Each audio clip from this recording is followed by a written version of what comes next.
Hola, querido. Antes de comenzar con el estudio de la lección, voy a responder una pregunta. ¿Por qué nacen niños con problemas? En otras palabras, ¿por qué sufren los inocentes? En cierta ocasión, Jesús y sus discípulos estaban caminando y vieron a un hombre ciego de nacimiento, un sufridor, una persona inocente que no habían hecho nada para nacer ciego. Pero los discípulos le preguntaron a Jesús, ¿quién pecó, este o sus padres, para que naciese ciego? La respuesta del Señor Jesucristo es interesante. Él dijo, ni este pecó ni sus padres, sino que para que las obras de Dios sean reveladas, este nació así. Eso parece injusto. Quiere decir que Dios permite que nazcan personas con problemas solo para que las obras de Dios se revelen. ¿Qué tipo de Dios egoísta sería ese? Aquí necesitamos entender que en el griego ese para qué, ni este pecó ni sus padres, pero para qué.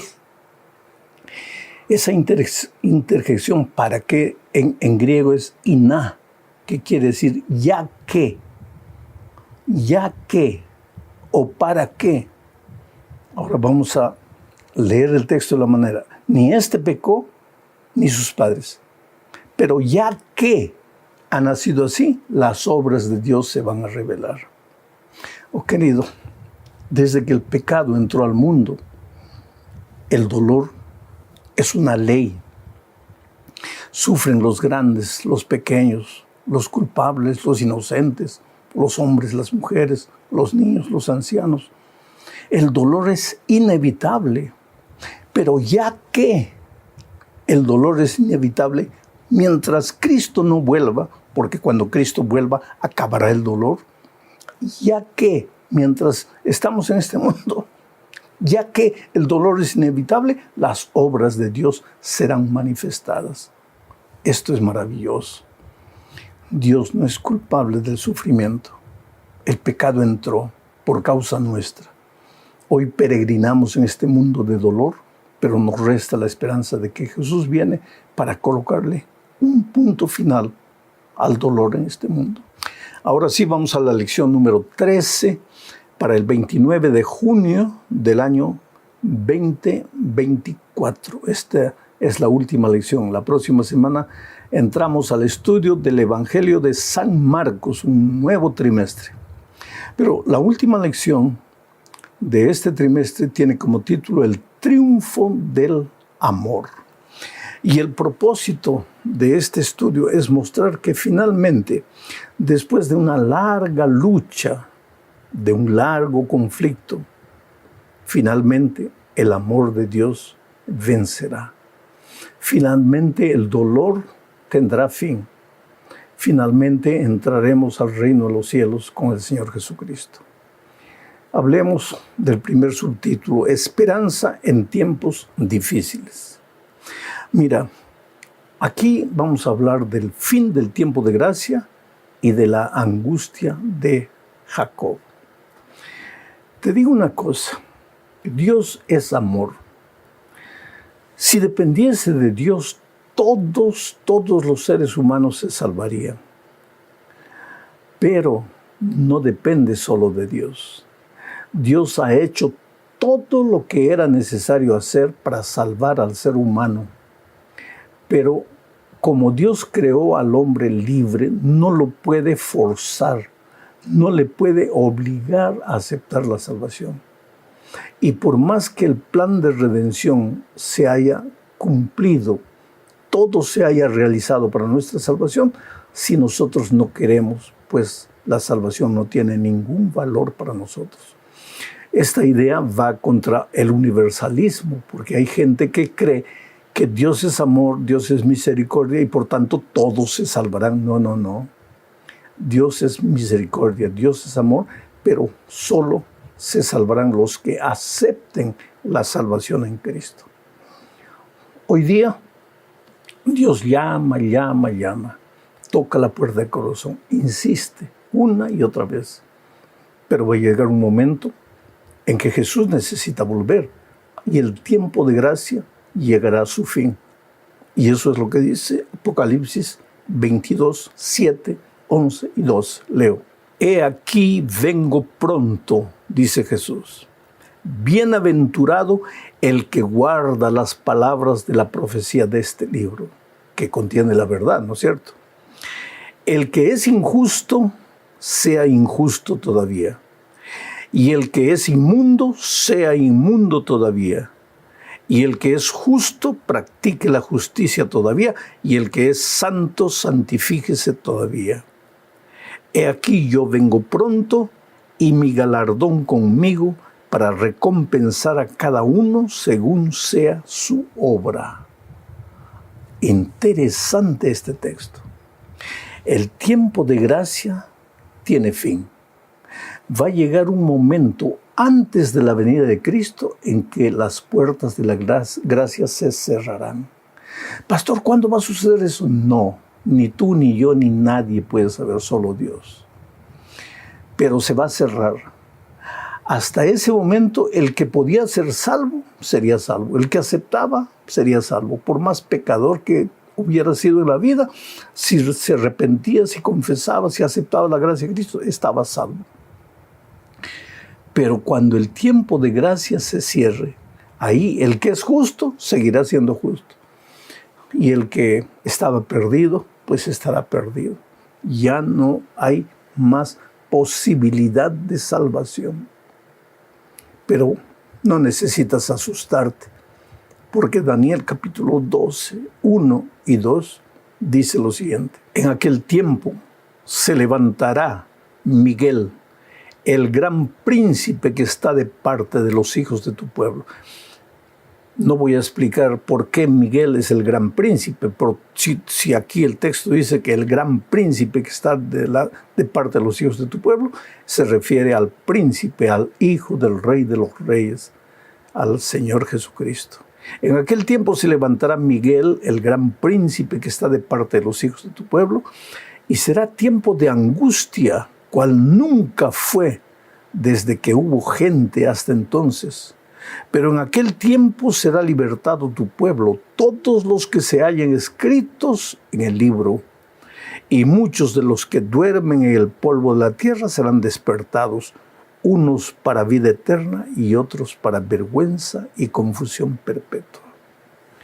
El tiempo de gracia se acabará y ahí comenzará el periodo de la gran angustia. La Biblia le llama la angustia de Jacob. ¿De qué se trata ese tiempo de angustia?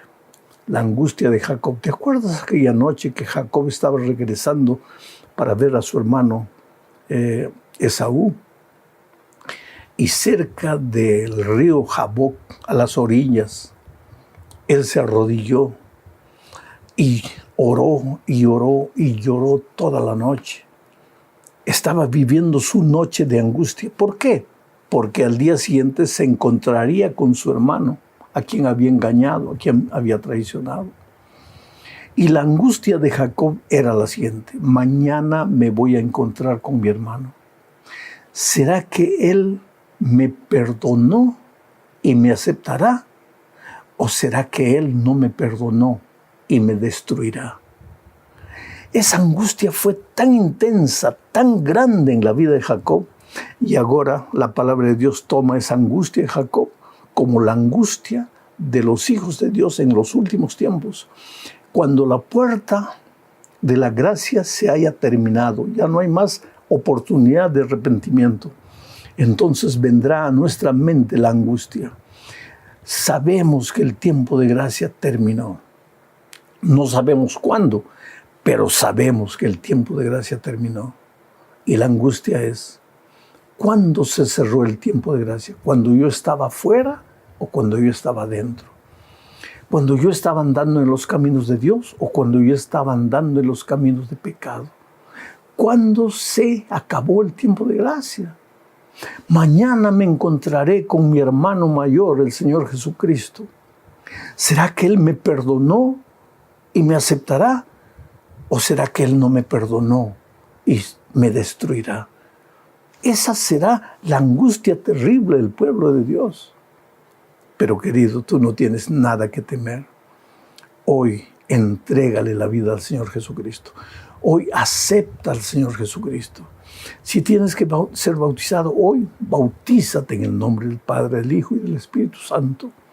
Hoy es el día de buena nueva. Hoy es el día de salvación.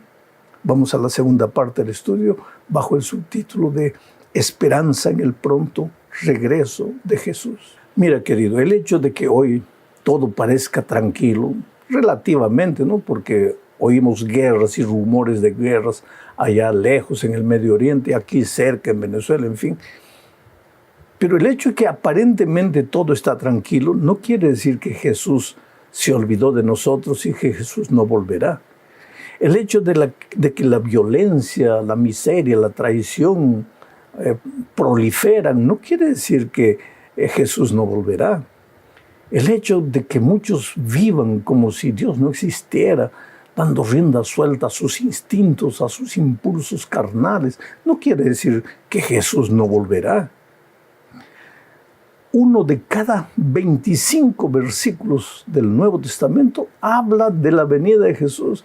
La venida de Jesús no es una teoría, no es una vana esperanza, es una realidad.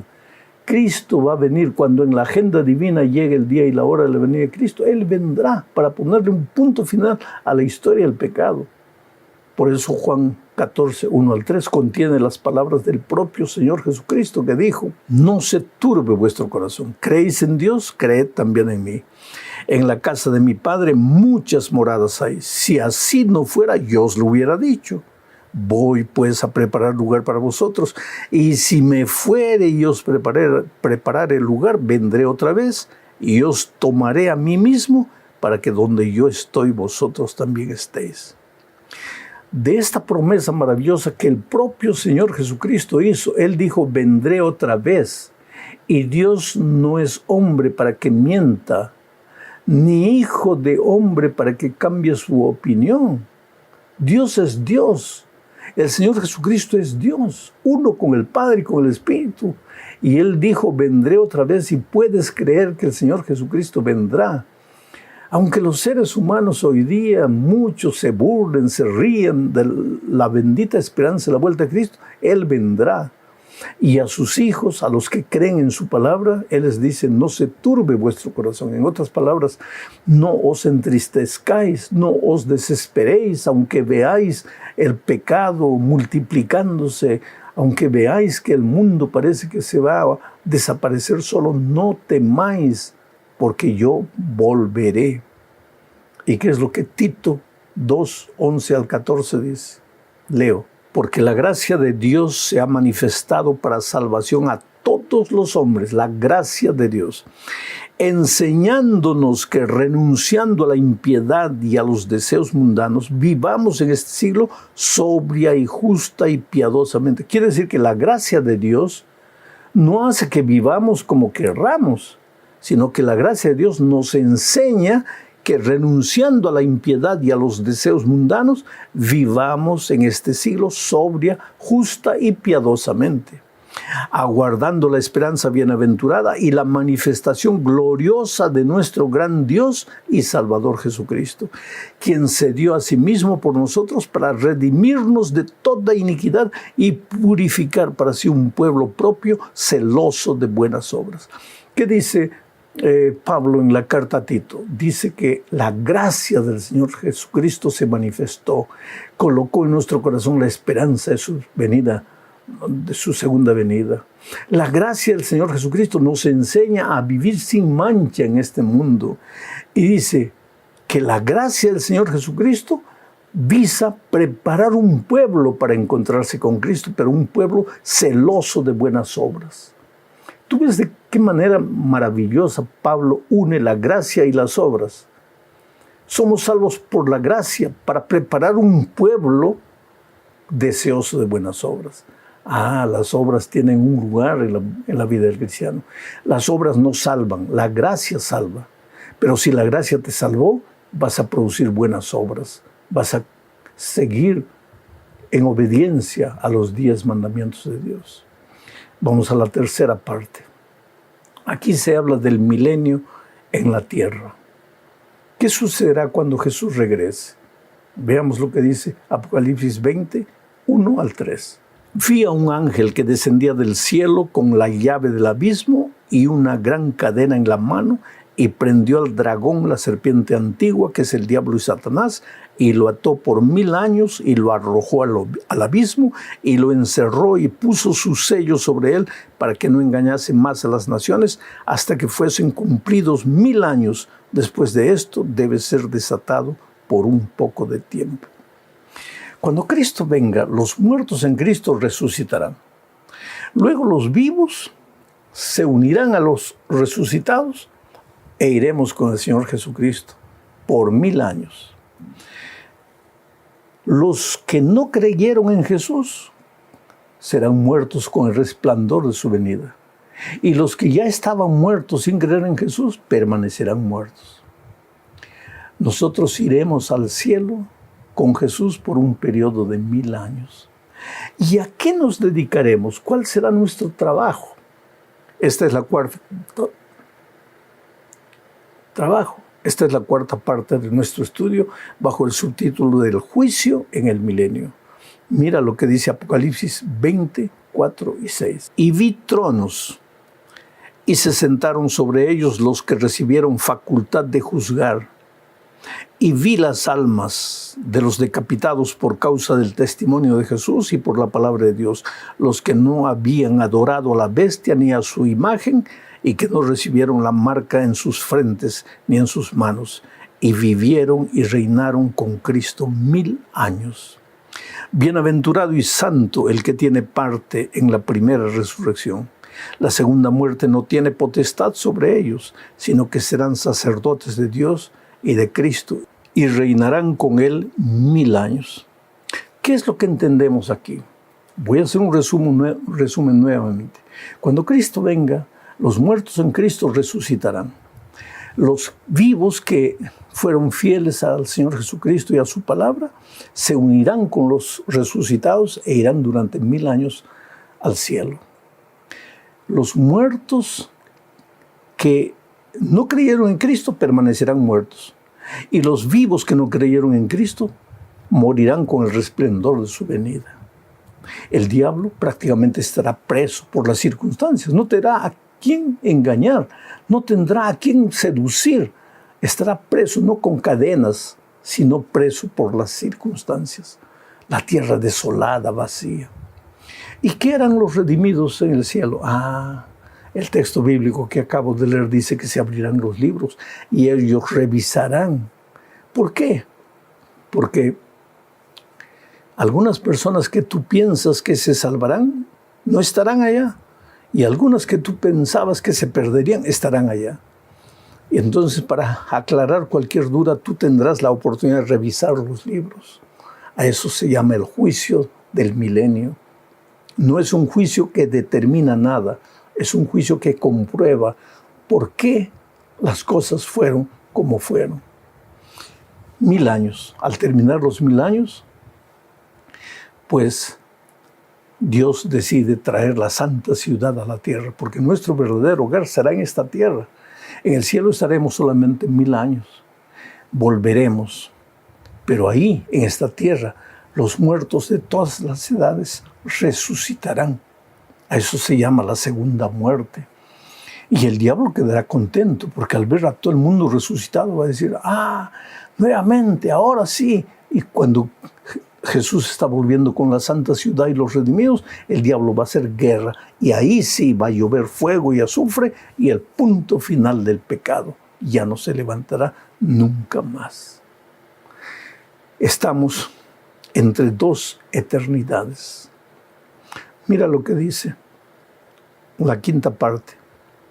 Cuando Jesús regrese, solo habrá dos grupos. Leo lo que dice segunda a los Corintios 5:10. Porque es necesario que todos nosotros comparezcamos ante el tribunal de Cristo, para que cada uno reciba lo que haya hecho mientras estaba en el cuerpo, sea bueno o sea malo.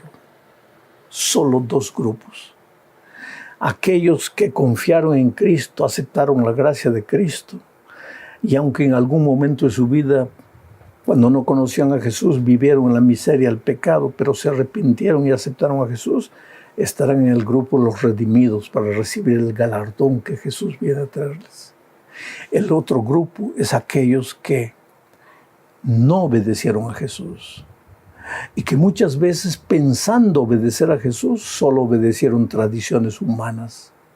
Aquellos que cerraron sus ojos a la verdad de la palabra de Dios, cerraron sus oídos al evangelio puro y eterno de la palabra de Dios. Solo dos grupos, ovejas y cabritos. Las vírgenes prudentes, las vírgenes insensatas. Cristo viene para llevar a su pueblo. ¿Eres tú parte de su pueblo? Abre tu corazón a Jesús. Entrégale tu vida. Oh querido, no se trata de esta es mi iglesia, la tuya es esta, yo defiendo mi iglesia, tú defiendes. No se trata de eso. Se trata de abrir los ojos a la palabra de Dios y seguir lo que la palabra de Dios dice y hacer caso a la voz del Espíritu Santo que te habla. Que Dios te bendiga ricamente. Si no nos vemos nunca en esta tierra, yo quisiera verte un día en el reino de los cielos. Siempre, en todo tiempo, en las buenas y en las malas, en el día y en la noche, en el invierno y en el verano, regocijaos en el Señor siempre. Ahora, tú puedes decir, bueno, eso es fácil decir, pero no es fácil vivir. Pero yo quisiera que tú sepas que cuando Pablo escribió la epístola a los filipenses, estaba preso en la prisión. ¿Y por qué? ¿Porque había hecho algo malo? Porque cuando una persona ha hecho algo malo y va a la cárcel, pues por lo menos le queda la resignación de que está ahí porque merece, está ahí porque hizo algo de malo. Pero en el caso de Pablo, ¿qué cosa mala había hecho? Yo te hago una pregunta en este momento. ¿Tú crees que Dios cuida a sus siervos? ¿Dios protege a sus siervos? ¿Los defiende del mal, sí o no? Claro que sí. Te hago otra pregunta. ¿Y tú crees que Pablo era un siervo de Dios? ¿Sí o no? Claro que sí. Entonces viene la tercera pregunta. ¿Y si Pablo era un siervo de Dios? ¿Y si Dios cuida siempre a sus siervos, por qué razón Pablo estaba preso? Él no había hecho nada de malo. ¿Sabes por qué él estaba preso? Por predicar el evangelio. Ahora, ¿Dios no debería cuidar a un siervo suyo que predique el evangelio? Sí, debería, desde la lógica humana, desde la perspectiva humana, sí.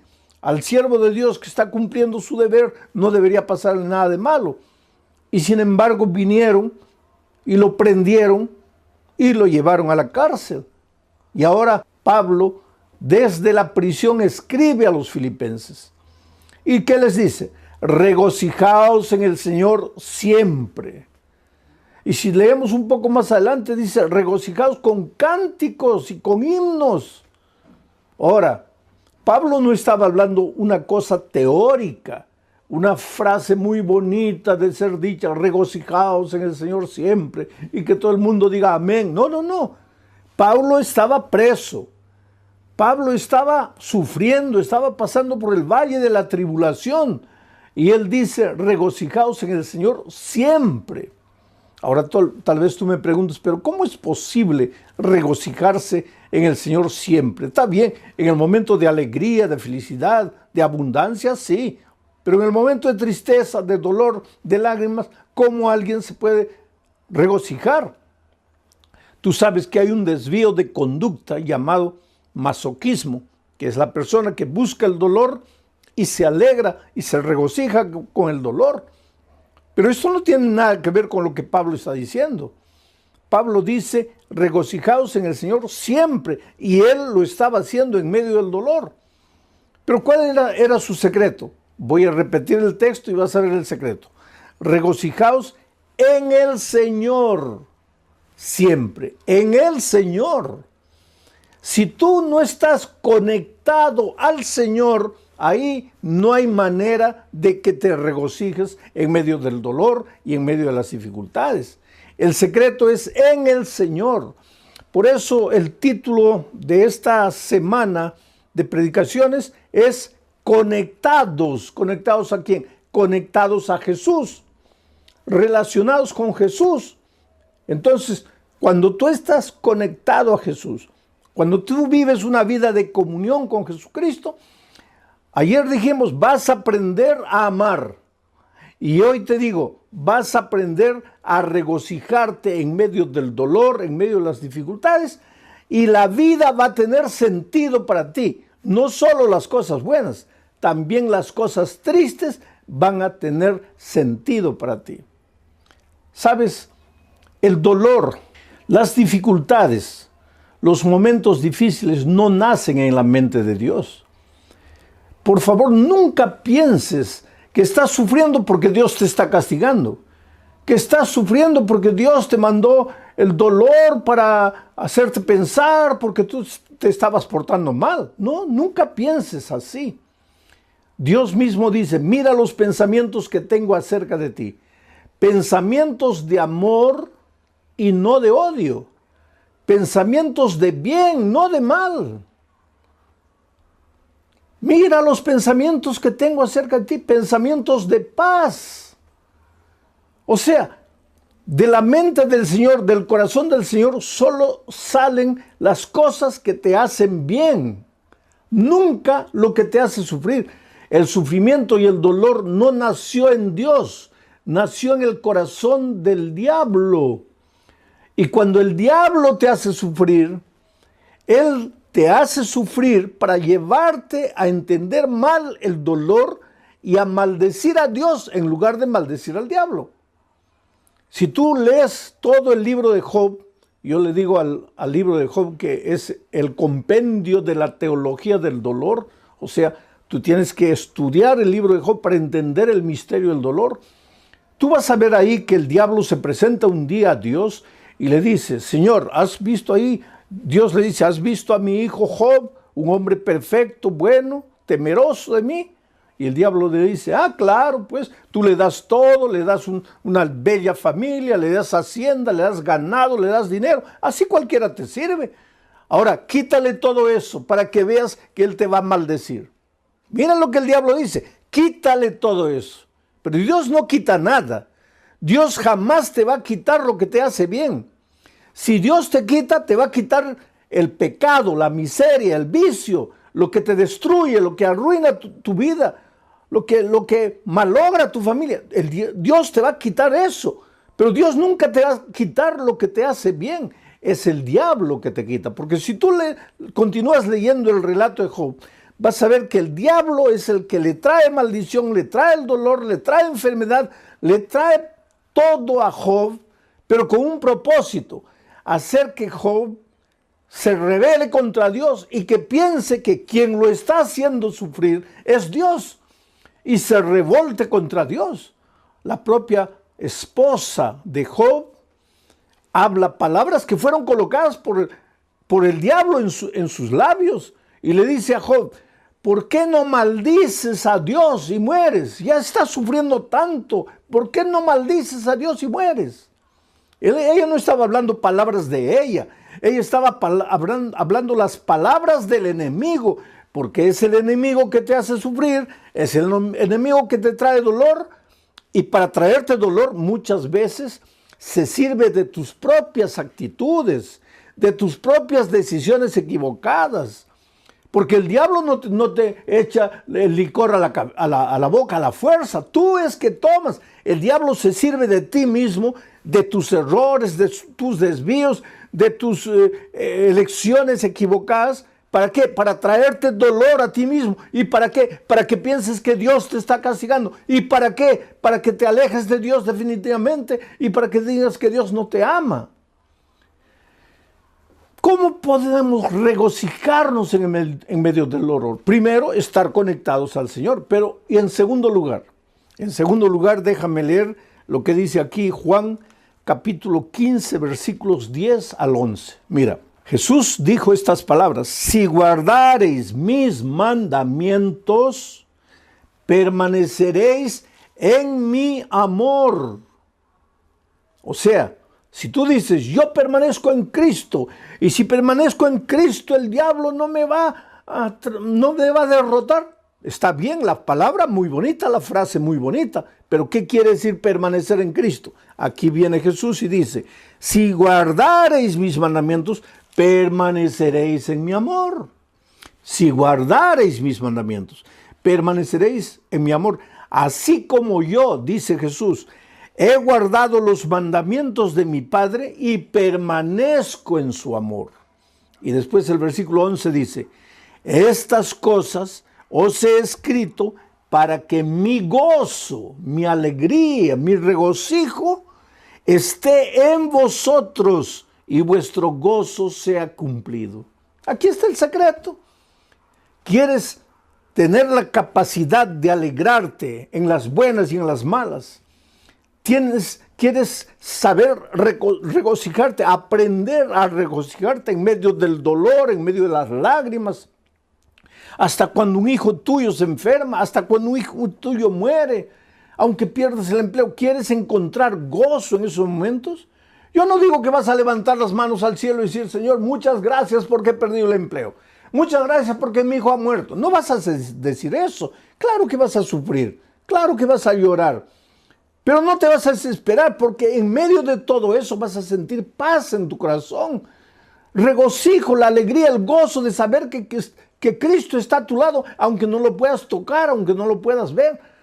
Pero para experimentar esto que te estoy diciendo, tienes que estar conectado a Jesús.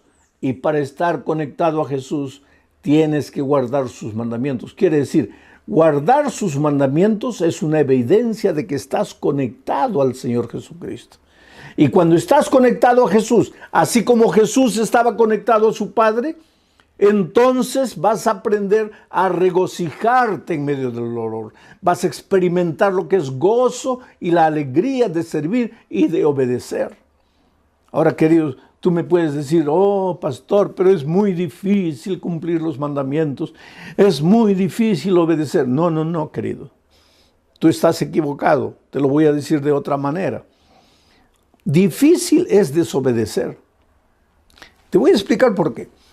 Cuando Adán y Eva fueron creados, ellos fueron creados con naturaleza perfecta, o sea, con la tendencia a obedecer. Para Adán y Eva, obedecer es como para nosotros desobedecer, natural. Adán y Eva no tenían que esforzarse para obedecer porque su naturaleza era perfecta.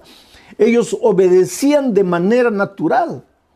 Así como tú tomas agua, como comes de manera natural, para Adán y Eva obedecer era natural. Pero infelizmente, pues Adán y Eva desobedecieron, se apartaron de Dios. Y al apartarse de Dios, de cierta manera, ellos iban contra su naturaleza, porque su naturaleza era de obediencia. Solo que al apartarse de Dios, por eso yo digo que el pecado es un misterio, tú no puedes explicar cómo una pareja que había sido creada con naturaleza perfecta, se esforzaron para alejarse de Dios. Pero cuando se alejaron de Dios y pecaron, perdieron la naturaleza perfecta y adquirieron lo que llamamos la naturaleza pecaminosa. ¿Qué es la naturaleza pecaminosa? Lo contrario de la naturaleza perfecta. Con la naturaleza perfecta, para ellos era natural obedecer, fácil obedecer. Pero con la naturaleza pecaminosa, lo que es natural ya no es obedecer, es desobedecer. Es caminar como un caballito loco por los prados, no tener en cuenta a Dios para nada, no querer andar en sus caminos, no seguir sus consejos, no guardar sus mandamientos, hacer lo que tú quieres. Eso es natural al ser humano, porque desde que nacimos nosotros, después de Adán y Eva, todos vinimos al mundo ya trayendo la naturaleza pecaminosa. Ahora, desde pequeñitos, nuestra tendencia es andar solos, correr solos, tratar de resolver los problemas solos. Y ojalá que nos fuera bien. Lo peor es que nos va mal. Desde pequeños cometemos algún pecado, hacemos algo errado, tratamos de esconder, de que nadie nos descubra. Y solos tratamos de solucionar el problema y nos hundimos cada vez más y más. Yo me acuerdo que cuando mi hijo mayor era un nené de 1 año, tal vez, mi esposa había salido, me dejó al cuidado del muchachito. Yo estaba estudiando, pero vigilándolo. Y él andaba en la sala, agarraba una cosa, tenía varios juguetes ahí. Y yo estudiando, pero vigilándolo, vigilándolo. Y de repente él se acercó a un vaso de cristal. Tú sabes que el cristal vale bastante, un vaso de cristal es precioso. Este era un vaso, un florero de cristal, porque nos habían regalado en el día de nuestro matrimonio. Y yo le dije, mira hijito, juega de este lado, pero no te acerques ahí. Juega por aquí, no, deja ahí. Cuidado con ese florero. Pero nosotros, pues los seres humanos somos así, ¿no? Parece que cuando nos dicen no, ahí es que queremos. Y eso es desde pequeñitos, porque ya venimos al mundo trayendo la naturaleza pecaminosa después que Adán pecó. Bueno, yo estaba leyendo y de repente siento la bulla. Él hizo caer el florero y el florero se hizo pedacitos. Y yo, para no asustarlo, hice como que no me di cuenta. Concentrado, pero yo estaba mirando todo y observé lo que él hizo. Cuando el florero cayó, lo primero que él hizo fue mirarme. Y cuando se dio cuenta que yo, entre comillas, no me había dado cuenta, quiso juntar los pedacitos de vidrio. Y al querer juntar eso, para reconstruir el vaso que había quebrado, se cortó el dedito y la sangre comenzó a salir. Y ahí se desesperó, y ahí comenzó a gritar, y ahí vino corriendo a mis brazos. Y pues yo lo tomé en los brazos, lo llevé al baño, lo lavé, lo limpié, le coloqué un curativo. Era un muchachito no tenía ni 1 año. Yo no sé si él tenía conciencia para entender lo que yo le dije. Pero yo le dije, mira hijo, en la vida infelizmente vas a quebrar muchos floreros de cristal. Pero cuando por esas cosas de la vida quiebres algo, no trates de resolverlo solo. No trates de encontrar la solución tú solo. Porque hay un Padre que siempre estará con los brazos abiertos esperándote. Y en este momento yo te digo, querido, tal vez tú por esas cosas de la vida has quebrado el florero precioso de tu matrimonio. Has quebrado el florero precioso del respeto que tus hijos te tenían. Has quebrado el florero precioso de la confianza que tu jefe tenía en ti. En esta vida, ¿cuántas veces vivimos quebrando floreros? Las cosas buenas que Dios nos da, las arruinamos, las malogramos, las quebramos, las destruimos. Y después tratamos de escondernos y solucionar el problema con nuestras manos solos. Pero en esas horas recuérdate que tú solo estás perdido. Tú solo te vas a cortar el dedo y te vas a hacer sangrar. Tú no puedes, pero hay un Dios amoroso, un Padre amante que está siempre con los brazos abiertos. Tú puedes ir a Él y decirle, Señor, yo no puedo, lo he arruinado, he quebrado el florero, pero estoy aquí en tus manos. ¿Puedes hacer las cosas de nuevo? Y Dios es un Dios de segunda oportunidad, de tercera, de quinta, de milésima oportunidad. No tengas miedo de volver a Dios. Ah, pastor, pero yo ya me he ido tantas veces. Oh, pastor, pero yo ya he prometido tantas veces y no puedo cumplir. No importa, hijo. Ven a Jesús una vez y otra. Jesús solo no puede hacer nada por ti cuando tú no vienes. Porque Él no te puede forzar la voluntad. Él no puede hacer nada contra tu voluntad. Tú tienes que querer. Tú tienes que decir sí. Por eso Juan dice, permanecer en mí es estar conectado a mí. Y la evidencia de estar conectado a mí es guardar mis mandamientos. Y el que guarda mis mandamientos, entonces en medio del dolor, en medio de la aflicción, va a aprender a sentir gozo.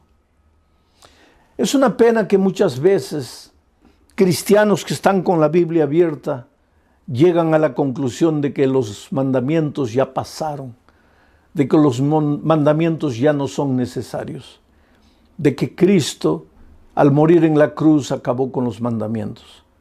Oh querido, los mandamientos son eternos, porque Dios es eterno, y los mandamientos son un reflejo del carácter de Dios. ¿Cómo puede alguien decir los mandamientos ya caducaron, ya acabaron? San Juan dice que el pecado es la transgresión de la ley. Ahora, si la ley ya no existe porque Cristo la clavó en la cruz, entonces el pecado tampoco existe, porque el pecado es la transgresión de la ley. Y si el pecado ya no existe, ¿de qué pecado la gracia nos va a salvar? Por eso a veces es una incoherencia decir, yo acepto la gracia pero rechazo la ley. Oh querido, la ley tiene un lugar que no, el papel de la ley, la función de la ley nunca fue salvar. Tú no quieras cumplir la ley para salvarte. Tú eres salvo únicamente por la gracia. Por eso Jesús dice, permaneced en mí. Permanece en mí. No dice permanece en la ley, dice permanece en mí.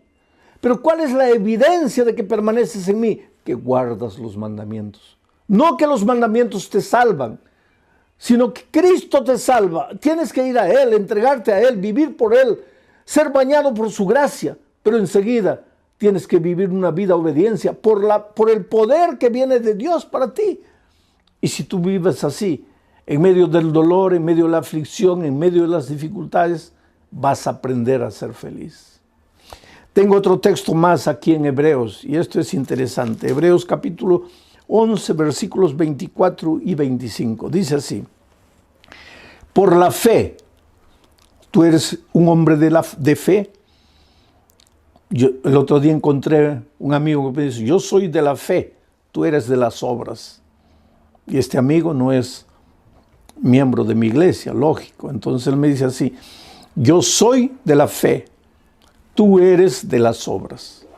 Entonces vamos a leer lo que dice el texto bíblico. Dice, por la fe, Moisés, hecho ya grande, rehusó llamarse hijo de la hija de Faraón. Por la fe rechazó. Ahora escucha lo que dice el siguiente versículo. Escogiendo antes ser maltratado con el pueblo de Dios que gozar de los deleites temporales del pecado. O sea, Moisés, por la fe, tuvo que tomar una decisión. En un momento de la vida, él encontró dos caminos. Primer camino, ser maltratado con el pueblo de Dios. Camino de dolor, camino de rechazo, camino de sufrimiento, sí, porque cuando tú decides seguir a Jesús, tú vas a ver que hasta tus mejores amigos, hasta tus familiares más queridos, te van a volver las espaldas, te van a criticar, se van a burlar de ti, muchos te van a abandonar. Yo conozco jóvenes que han sido expulsados de su casa porque aceptaron a Jesucristo. Yo conozco la historia de una niña que cayó en la prostitución, en la drogadicción, vivía una vida completamente perdida. Los padres sufrían porque sabían la vida que la hija perdía, pero no podían hacer nada para ayudarla, hasta que un día, en medio de la miseria que esa niña vivía, fue alcanzada por el Evangelio y aceptó a Jesucristo, y Jesús la salvó, y Jesús la lavó, y Jesús la restauró, y esa muchacha dejó de usar drogas, dejó de la vida promiscua que vivía, y cuando llegó diciembre decidió volver a la casa de sus padres para darles, según ella, el más grande regalo. Decirles, papá, ustedes, mamá, ustedes han llorado, han sufrido por mí, pero yo quiero decirles que ya no necesitan sufrir. Y eso es lo que pasó. Ella viajó a la casa de los padres y les dijo, papá, mamá, me he encontrado con Jesús, Jesús cambió mi vida, ya no uso más drogas, he abandonado esa vida. He venido aquí y quiero continuar estudiando. Y la madre la miró y le dijo, ¿qué cosa? ¿Has aceptado a Jesús? Sí. Esa expresión es de los protestantes. No me vas a decir que tú te has vuelto protestante. No me vas a decir que tú has negado la religión de tus padres, de tus abuelos, de tus bisabuelos. Y la niña llorando le dijo, mamá, Yo no te estoy hablando de religión, yo te estoy hablando de la vida que yo vivía. Tú sabías la vida que yo vivía. Jesús me encontró, me perdonó, me restauró, me salvó. Yo te estoy hablando de mi vida. ¿Y sabes lo que la madre le dijo? Hija, yo te preferiría drogadicta, viviendo la vida perdida que vivías, que traicionando a tu iglesia y a la religión de tus padres. Y esa niña me escribió una carta.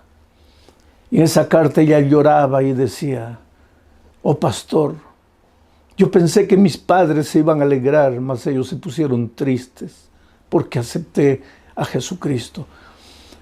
Pues Moisés en un momento de su vida tuvo que escoger entre esos dos caminos: el camino del sufrimiento, del rechazo, del dolor por aceptar a Jesús, o el camino de la alegría de este mundo, el placer de este mundo, el placer del pecado. Y por la fe, Moisés escogió seguir a Jesús, aunque eso implicase dolor circunstancial, pero él había aprendido también a regocijarse en medio del dolor por causa de Cristo. Prefería eso que el gozo que el mundo da, el gozo que el pecado te da. Porque ¿qué pasa? ¿Qué cosa es el gozo de este mundo?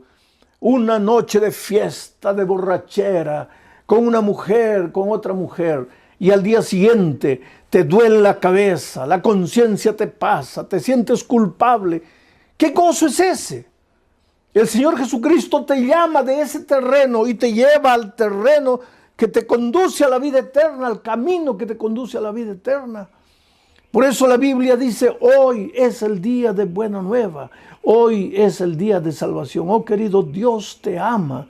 Dios tiene un plan maravilloso para tu vida, y ese plan no es que tú estés malgastando tu juventud, malgastando los mejores años de tu vida en la miseria, en el pecado, en el dolor.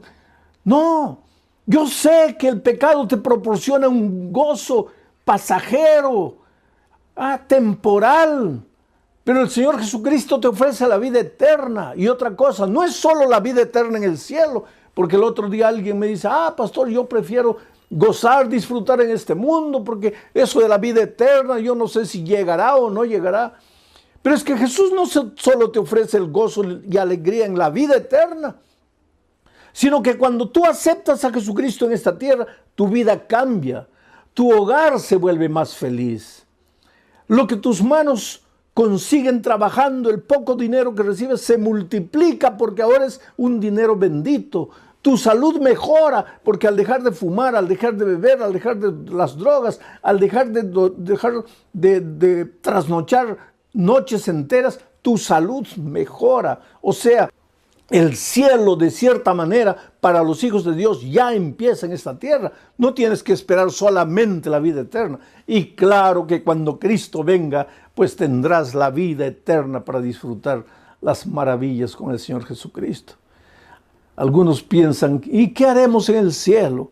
Si ya no habrá trabajo, no habrá nada. ¿Quién te ha dicho que no habrá trabajo? El trabajo, querido, existió antes del pecado. Antes que Adán y Eva pecasen, Dios ya les dio el trabajo. Pero el trabajo no tenía el elemento cansador, el elemento de maldición que adquirió después del pecado. Por lo tanto, en el cielo continuaremos trabajando, continuaremos disfrutando de las maravillas de Dios, estudiando el bendito tema de la salvación, analizando el caso de amor de Dios, visitaremos otros planetas. Quiere decir, el gozo que Dios tiene preparado para ti no está escrito. Es cosa que ojo no vio, oído no oyó, ni ha subido en el pensamiento del hombre. Por tanto, yo te suplico en el nombre de Jesucristo, deja tus preconceptos, deja los senderos del pecado,